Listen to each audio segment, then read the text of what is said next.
kutofamba.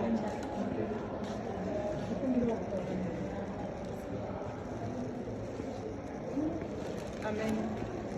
Ndatishote kamari kangu. Saka ndandiri kukumbirawo kakuti mundipoche kanda kamari kamunye mangu ndipowo kanda kangu. Muda kutinyadzisa, muda kukumbira mari. Imi musambokumbirwa mari. Ndinoziva amai vangu ava. Muda kukumbira mari yechi. Ida muchida kutinyadzisa pano paiko. Ndava kana muchida.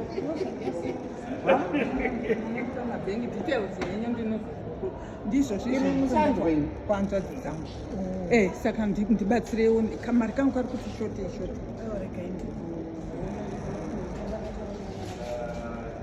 Mandipaka madetails yenyu ndobeka Imi kani? ndachitoda keshi hard keshi. Haiwa mungatedze zvizvo baba. Musavape mari imi. Ndozvavari vanofamba chikumbira mari. Kwemi munotedzera zvipi manje? Imi muda kutinyadzisa imi. Ngatinyadzisei.